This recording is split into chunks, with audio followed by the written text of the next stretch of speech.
नमस्कार दोस्तों, मैं हूं दिनेश के वोरा। स्वागत है न्यूज टाइम के मंच पर। दोस्तों, कर्नाटक के चुनाव तो संपन्न हुए, उसके विश्लेषण भी चल रहे हैं और कहीं ना कहीं ये चुनाव बहुत बड़े स्तर के संकेत भी दे गया। संकेत आने वाले भविष्य के, संकेत आने वाले विधानसभा के जो चुनाव हैं उनके लिए, और संकेत लोकसभा के चुनाव के भी। कई आशंकाएं भी निकली और भारतीय जनता पार्टी के लिए भी इसमें बहुत सारे लेसन्स, खास तौर से शायद गुजरात इलेक्शन की विक्ट्री में जो लॉसेस इनके हिमाचल में थे और जो विद्रोह वहां था, उसको भारतीय जनता पार्टी ने इग्नोर किया। और कुछ जो मेरे संपर्क में सूत्र हैं बीजेपी को, कहते हैं कि जय पराजय चलता रहता है, हम आगे बढ़ जाएंगे और जो हमारी पॉलिसी उससे हम अलग नहीं होंगे। तो मुझे थोड़ी सी हैरानी हुई कि वो इंट्रोस्पेक्शन की बात नहीं कर रहे हैं। हालांकि कर्नाटक का लोकल यूनिट जो है वो इंट्रोस्पेक्शन की बात कर रहा है। लेकिन जब मैंने आज हिमंता बिस्वा शर्मा को तेलंगाना के अंदर सुना कि उनके जो स्टेटमेंट्स आए हैं, तो मेरे दिमाग में जो पिक्चर थी वो ध्वस्त हो गई कि शायद उनको इससे कुछ लेसन मिलेगा और धर्मांधता के ऊपर लगाम लगाएंगे। लेकिन जिस ढंग से उन्होंने कहा कि हिंदू समाज को एक साथ रहने की जरूरत है, तभी यहां पर सेकुलरिज्म बचेगा और हम बहुत जल्दी ही 4 विवाह के ऊपर रोक लगाएंगे। इसका मतलब बड़ा क्लियर था कि हिमंता बिस्वा शर्मा, जो कि वन ऑफ द टू मास्कट्स यानी कि योगी एंड शर्मा, जो हिंदुत्ववाद को आगे बढ़ा रहे हैं, शायद केंद्रीय नेतृत्व ने इस बात का निर्णय लिया होगा कि अब धर्मांधता के लेसन्स को और ज्यादा बढ़ा दिया जाए, despite the lessons from Karnataka. ये मेरे दिमाग में चल रहा था कि बीजेपी के पास धर्मांधता के रास्ते पे चलते हुए अब यू टर्न नहीं है। एक्चुअली यहां पर कोई यू टर्न नहीं होता है, यहां पर बिल्कुल सीधी सादी एक रास्ता है, और जो ऑप्ट किया अब वहां से वापस आने का रास्ता बीजेपी के पास नहीं है। सिर्फ जनता ही है जो इनको जवाब दे सकती है। कुछ विषय हैं जिसके ऊपर जो गंभीर जिसके ऊपर चर्चा की आवश्यकता है, और इसके लिए आज हमारे साथ वरिष्ठ पत्रकार, विश्लेषक, और जिनका मैं फैन हूं एक्चुअली, वो है सुनील शुक्ला जी। आज वो हमारे साथ हैं। सर, आपका बहुत बहुत स्वागत है कि आपने रात 8:30 बजे समय निकाला और हमारे साथ लाइव जुड़ रहे हैं। बहुत बहुत धन्यवाद आपका।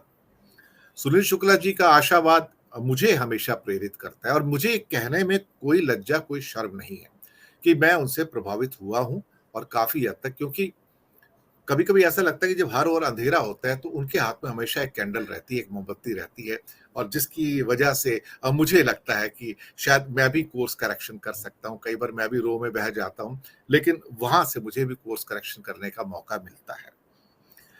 जो कर्नाटक में हुआ, शुक्ला जी, वो अचंभित तो नहीं करता है, लेकिन हाँ, बहुत बड़े संकेत दे गया जनता के लिए भी और शायद आने वाले भविष्य के लिए भी। सबसे पहले एक टिप्पणी चाहूंगा आपकी कि पूरे परिदृश्य को जो उभर कर आया है कर्नाटक के बाद, जिसने भारतीय जनता पार्टी को भुचक्का कर दिया है। शायद मैंने कल भी एक बात कही थी अपने शो के अंदर, वहां पर कोई चहल पहल नहीं थी। भारतीय जनता पार्टी के हेडक्वार्टर में दिल्ली में सन्नाटा पसरा हुआ था।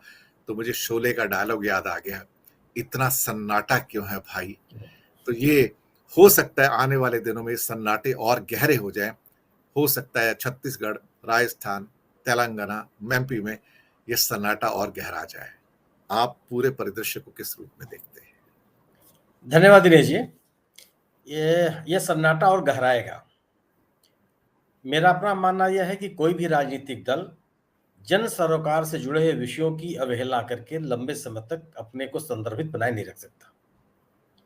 लोग राजनीतिक दलों से किसी धर्म की, किसी समूह की और किसी पोलराइजेशन की उम्मीद नहीं करते हैं। लोग सरकारें इसलिए नहीं चुनते हैं कि आप मंदिर बना दीजिए, आप मस्जिद बना दीजिए, आप गिरजाघर बना दीजिए।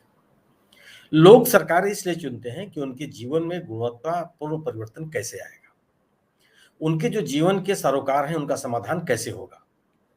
उनके उनका उनका जीवन कैसे सुरक्षित रहेगा, उनके बच्चों को कैसे शिक्षा मिलेगी, किसानों के उपज का कैसे दाम मिलेगा, कृषि की लागत कैसे कम होगी, वृद्ध लोगों को कैसे सामाजिक सुरक्षा मिलेगी, अस्वस्थ लोगों का स्वास्थ्य बेहतर रखने के लिए सस्ते में और अच्छे में अच्छे इसे स्वास्थ्य व्यवस्था कैसे मिलेगी। गोया कि नागरिक जीवन की सुविधाओं को बेहतर बनाने के लिए हम सरकार बनाते हैं। धार्मिक जीवन को बेहतर बनाने के लिए सरकार नहीं चुनते हैं। उनके लिए तो मौलवी हैं, साधु हैं, सन्यासी हैं, हमारे यहाँ शंकराचार्य लोग हैं, तमाम धार्मिक गुरु हैं, तमाम धार्मिक संगठन हैं, ये काम कर रहे हैं, उनका काम वो करते रहेंगे। ठीक है, कोई कोई राजनीतिक व्यक्ति भी अगर धार्मिक बात करता है, उससे कोई परहेज नहीं है, लेकिन केवल वही बात करेगा, तो मुझे नहीं लगता है कि जनता उससे जुड़ पाएगी। कर्नाटक का जो चुनाव परिणाम है, इस बात का संकेत है। स्पष्ट आदेश है ये, आदेश है लोगों का कि अगर आप उनके जीवन के मूल्यों की समस्याओं का अवहेलना करेंगे, तो लोग आपके साथ चलने के लिए तैयार नहीं है। अगर किसानों की आर्थिक व्यवस्था स्थिति को आप बेहतर नहीं करेंगे, तो किसान आपके साथ नहीं है, वो किसी जाति बिरादरी का हो, किसी का हो, कहीं का हो। अगर आप महिलाओं को बेहतर सुरक्षा देने की बात नहीं करेंगे, तो आपके साथ वो नहीं है। अगर आप गरीबी कम नहीं करेंगे, तो आप केवल कहने मात्र से महिलाओं का वोट नहीं पा सकते हैं। क्योंकि जब कीमतें बढ़ती हैं और कीमतों को नियंत्रित करने के लिए सरकार कोई काम नहीं करती, तो सर्वाधिक महिलाएं प्रभावित होती हैं। क्योंकि घरेलू कामकाज लोगों के रहन सहन को व्यवस्थित करने की जिम्मेदारी उनके पास होती है। वो अपने कैसे खर्चों को समेटें, अपने निश्चित आय में कैसे अपने जीवन को चलावें और जीवन की अन्य जरूरतों को कैसे पूरा करें। अगर आप पेट्रोलियम पदार्थों की कीमत कम करने के लिए तैयार नहीं है और जितनी भी आपकी नीतियां हैं वो कारपोरेट के पक्ष में है, तो आम आदमी कैसे आपके साथ चला जाएगा। हो सकता है कि जो संपन्न आदमी है, मजबूत आदमी है, जिसके पास पैसे की चिंता नहीं है, उसको दिन प्रतिदिन की जो जरूरतें हैं उनको पूरा करने में उसके सामने कोई अड़चने नहीं है, हो सकता है उसके वो लोग आपके साथ रहें, और लोग हैं भी। बेंगलोर का चुनाव बताता है कि इस तरह के लोग उनके साथ हैं, लेकिन ये वो पूरे जनमानस के प्रतिनिधि नहीं है। तो इसीलिए मेरा मानना यह है कि आपके अगर गवर्नेंस के अलावा कोई ऐसा मुद्दा नहीं है जिसके साथ आपके साथ जनता जुड़ जाए। आपने बात कही कि ये लौटेंगे नहीं अपने मुद्दे से, इनके पास कहने के लिए कुछ है ही नहीं ना।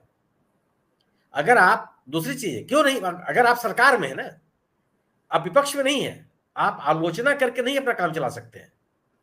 आप सरकार में है, सरकार में रह करके आपको अपनी उपलब्धियां बतानी पड़ेगी।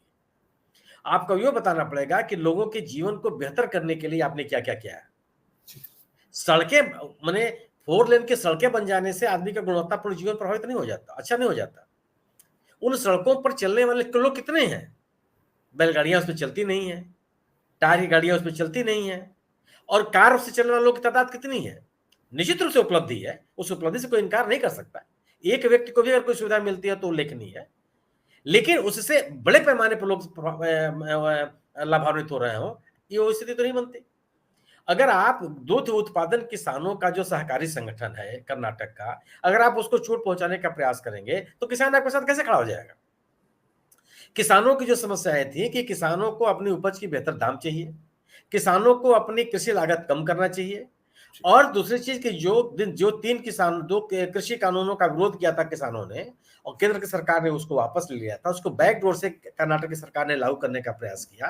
उन कानूनों के खिलाफ वहां किसान था, और आप सुनने के लिए तैयार नहीं थे। तो आप कैसे उम्मीद कर सकते हैं कि हिंदुत्व के नाम पर, राष्ट्रीयता के नाम पर लोग आपके साथ जुड़ जाएंगे? पहला सवाल तो व्यक्ति के अस्तित्व का सवाल है ना, उसका जीवन कैसे चलेगा। जी। अगर उसके जीवन के साथ, उसकी रोजी रोटी के साथ अगर कोई सरकार अपना जुड़ाव महसूस नहीं करती है, तो मैं नहीं मानता हूं कि अन्य मुद्दे उसको उस राजनीतिक दल की ओर अपनी तरफ आकर्षित कर सकते हैं। कर्नाटक का चुनाव है, कर्नाटक का चुनाव इस बात का संदेश है कि आप लोकतांत्रिक मूल्यों के साथ खिलवाड़ नहीं कर सकते। कर्नाटक का चुनाव का परिणाम इस बात का है कि आप संघीय ढांचे के साथ मजाक नहीं कर सकते। मैं लगातार कह रहा था कि 73% वोटर अगर सड़क पर निकल के वोट देने के लिए निकला है, तो वो अनायास नहीं है, वो पंजीरी बांटने के लिए नहीं निकला है, वो एक जनादेश देने के लिए निकला हुआ था, और वो साफ साफ दिखाई पड़ा। स्पष्ट है कि आपको अगर जन समर्थन चाहते हैं, तो जन सरोकार से ही आपको जुड़ना होगा। जी।